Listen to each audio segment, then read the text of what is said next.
Cyprien est né aux alentours des années 200. Il se convertit au christianisme à l'âge de 40 ans, donc dans les années 240. Il est issu d'une famille importante de l'aristocratie locale de Carthage. Sa conversion a eu de quoi surprendre et étonner ses proches, puisque à l'époque, le christianisme était très mal vu parmi les élites. Comme j'ai pu te le dire dans des vidéos précédentes, de nombreuses calomnies circulaient à propos des chrétiens. Mais son zèle pour la foi et sa grande culture ont fait que très vite il a pris une place importante au sein de la communauté locale.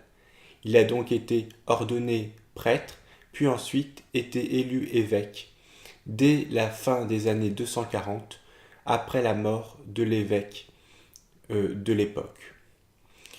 En 249-250 commence la persécution de l'empereur Dèce.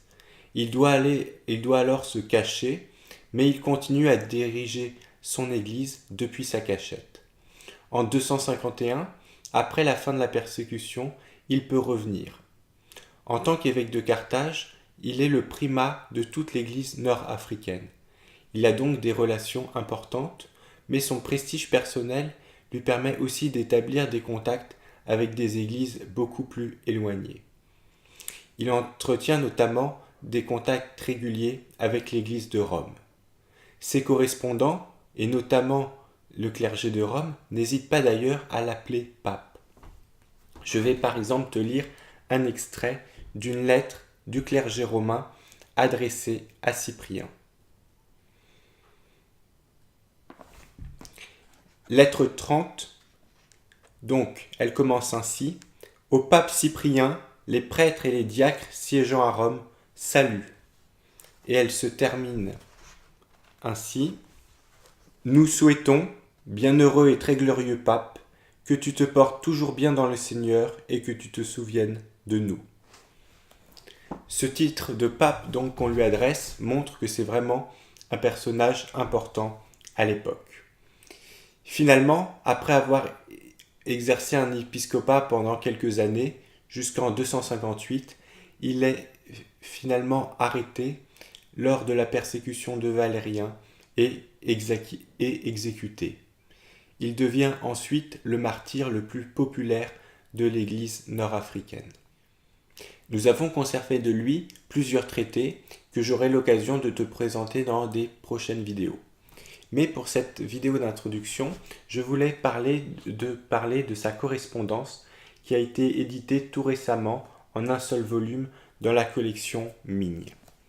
Cette correspondance regroupe 81 lettres, mais en fait seulement 58 sont de Cyprien lui-même, 6 sont des lettres collectives, 14 des lettres qu'il a reçues, et enfin il y a 2 lettres supplémentaires qui ne sont pas directement de lui ou qui ne lui sont pas adressées, mais qui ont un thème commun, enfin qui font partie d'un dossier à propos des confesseurs.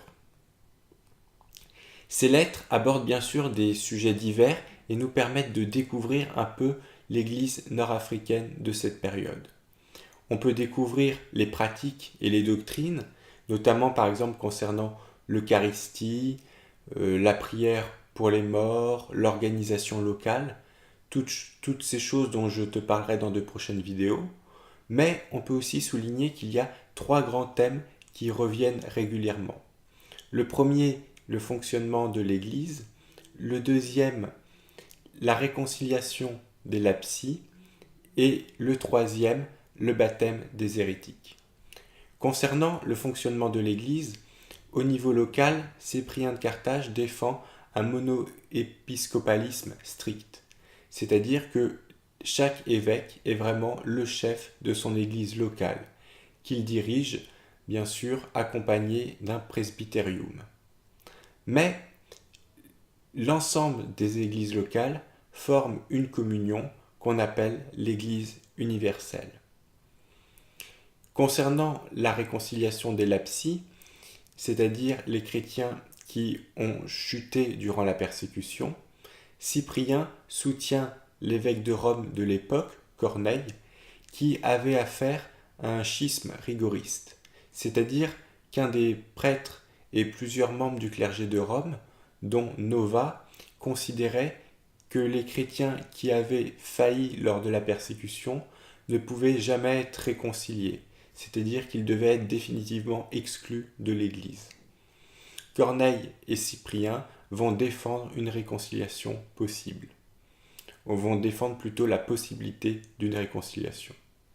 Par contre, concernant le baptême des hérétiques, cette fois-ci, Cyprien va s'opposer à l'évêque de Rome, qui n'est alors plus Corneille, mais son successeur Étienne. Étienne, et l'Église de Rome avec lui, considéraient en effet qu'un baptême donné par les hérétiques, par un hérétique, était quand même valide. Pour Cyprien, pour l'Église africaine et pour d'autres églises, seuls les baptêmes donnés au sein de la vraie Église sont valides. Les baptêmes hérétiques n'ont donc aucune valeur.